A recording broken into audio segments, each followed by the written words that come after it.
ভাবছে বেশি লিখলে স্যার মার্ক বেশি দিবে। অনেক স্যারও তো এরকম আছেন যে পাতা গুনি নাম্বার দেয়, পড়ার সময় স্যারের নেই, এরকম স্যারও আছে দুনিয়াতে।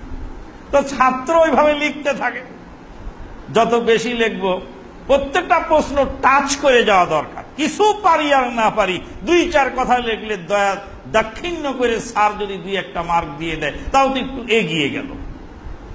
কিন্তু আরব দেশে তার সম্পূর্ণ উল্টা। আপনার টিচার যদি মদিনা ইউনিভার্সিটিতে আমরা লেখাপড়া করেছি 60 মার্কে পাস, পাস মার্ক হলো 60, 36 33 বাংলাদেশের মতো নয়। 59 পেলে আপনি ফেল। আর কোন গ্রুপ সিস্টেম সেখানে নেই, প্রত্যেক সাবজেক্টে মুস্তাকিল আলাদা আলাদা ইন্ডিভিজুয়াল পাস করতে হবে, পারলে পাস না পারলে নেই। আর টিচারদের সাথে যাদের খাতির বেশি তাদের নাম্বার আরো কাটে বেশি, জটিল ব্যাপার। আমার এক টিচার বলছিলেন যে আমান তোমার নাম্বার আমি একটা কম দেব আমি তোমাকে। কেন কেন স্যার কম দিবেন কেন? তো হচ্ছে তোমাকে আমি ভালোবাসি, তো ভালোবাসার কারণে যদি বাই চান্স আমার কলমে তোমাকে একটা মার্ক বেশি দেওয়া হয়ে যায় তাহলে তো অন্য ছাত্রদের উপর জুলুম করা হলো। কাজে যাতে জুলুম না হয় তে কাজেই তোমাকে আমি একটা মার্ক কম দেব, তুমি খেয়াল রাখো, আমাকে এই ব্যাপারে কোনো দায়ী করো না। জটিল ব্যাপার।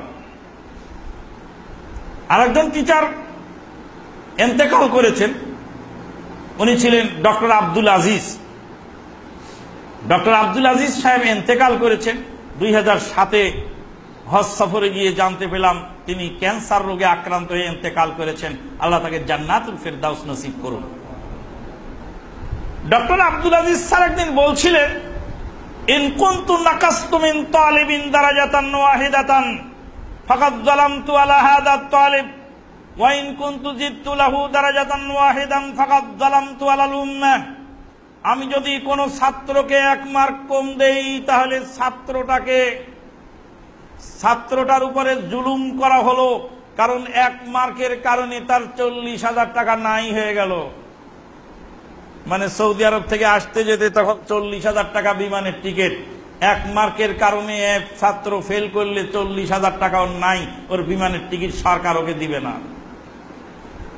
ওর 2.5 মাসের ছুটি ক্যান্সেল হয়ে গেল, ওর আর ছুটি নাই, ছুটি বাড়িতে আর যাওয়া লাগবে না, তুমি আবার পড়ালেখা করে নতুন করে পরীক্ষা দিয়ে পাশ করো। সমস্ত ইউনিভার্সিটির ছাত্ররা বাড়িতে চলে যাবে, ওই একা একা বসে বসে ওকে পড়তে হবে।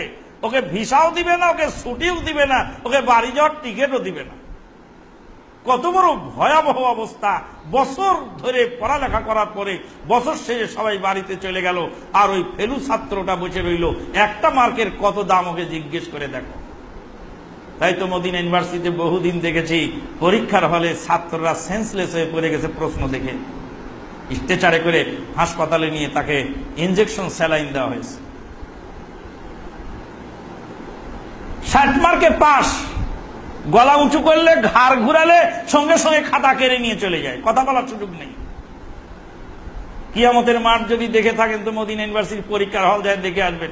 মাথা নিচু করে বসে থাকবেন, আপনার খাতার দরকার, কোনো কথা বলা যাবে না, শুধু মাথা হাতটা উঁচু করে বসে থাকবেন, এবার মাথা নিচু করে। স্যার আসবেন, কানে কানে জিজ্ঞেস করবেন তোমার কি লাগবে? স্যার আমার লুজ সিট লাগবে, দিয়ে যাবে। পানি পানি মদিনা ইউনিভার্সিটির টিচার আপনাকে ভরে আনে পান করাবে। দফতরি ঢোকা নিষেধ, কেরানি ঢোকা নিষেধ, যদি নকল সাপ্লাই দেয়। ইউনিভার্সিটির টিচার পরীক্ষার হলে যদি পানি পান করায় সেটা মদিনা ইউনিভার্সিটি। বিশ্ববাসী যদি দেখার থাকে তো দেখতে পারে, শিক্ষা কোথায় দেখে আসো, শুধু ইউনিভার্সিটির অবস্থাটা দেখে দেখো। একটা ছাত্র খাতা এক্সপেল হয়ে গেল, কত কান্নাকাটি করলো। বিভাগীয় চেয়ারম্যান স্যার বললেন যে আমার ক্ষমতা নেই, আমার বাপেরও ক্ষমতা নেই, আমার দাদারও ক্ষমতা নেই, কারো কিছু করার ক্ষমতা নেই, ইনগার্ড তোমার খাতা এক্সপেল করে দিয়ে চলে গেছে, আমার কিছু বলার নেই। বলছে এদেশের শিক্ষামন্ত্রীও পারবে না, এদেশের বাদশাহ মালেক ফাহাদ রাহেমাহুল্লাহ তখন জীবিত, বলছে মালেক ফাহাদের ভাই আব্দুল্লাহ পারবে না। মালেক ফাহাদ যদি ইচ্ছা করে তোমার খাতাটা বলবৎ করতে পারে, তবে উনি করবেন না। তুমি বাবা আগামী বছরের জন্য প্রস্তুতি নাও, চিল্লা চিল্লি কান্নাকাটি করে লাভ নাই। স্যারের কাছে কি বলছে, স্যার একটা টু শব্দ করার কারণে আমার খাতাটা কেটে দিলেন। বলছে তোমার মতো বেহায়া অসভ্য ছাত্র আমি দেখিনি, তুমি অসৎ উপায় অবলম্বন করেছো, আবার কথা বলছো আমার সামনে, বেরিয়ে যাও।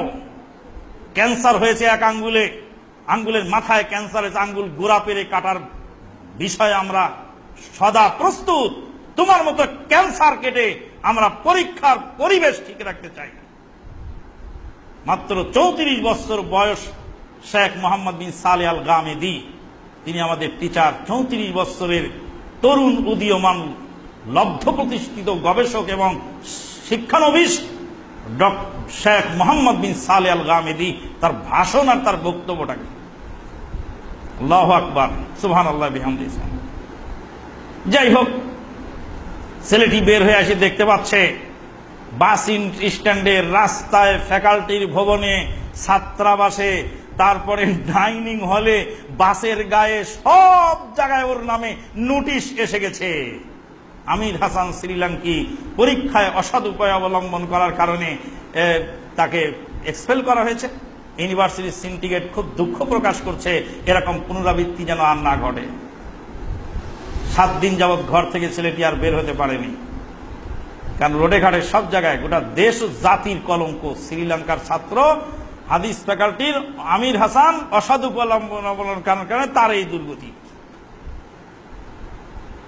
যাই হোক, ডক্টর আব্দুল আজিজ স্যারকে জিজ্ঞেস করলাম, স্যার একটা মার্ক কম দিলে ছেলেটির উপর জুলুম করা হবে বুঝতে পারলাম, একটি মার্ক বেশি দিলে মুসলিম উম্মার উপর জুলুম করা হবে কিভাবে বোঝা গেল না।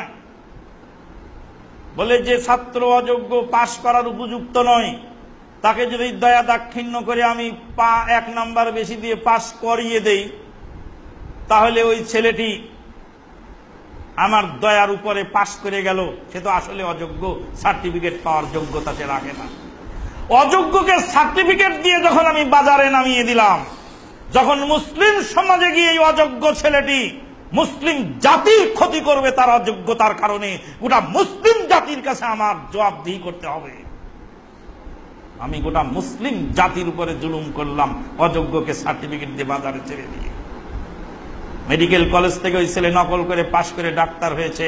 ওর হাতে যত রোগী মারা যাবে তত রোগীর জন্য, তার জীবনের জন্য ওই ছেলেটি দায়ী। মেডিকেল কলেজের কোন টিচার যদি 1টি মার্ক বেশি দিয়ে অযোগ্য লোককে ডাক্তার বানিয়ে রাস্তায় নামিয়ে দেয়, যত রোগী মারা পড়বে ওর অদক্ষতা অযোগ্যতার কারণে, সমস্ত রোগীর জীবনের জিম্মাদার ওই প্রফেসরের উপরে পড়বে। এতটুকু জিম্মাদারি তাদের কাছে আছে। আপনি বানিয়ে লিখলে আপনার মার্ক কেটে নিবে।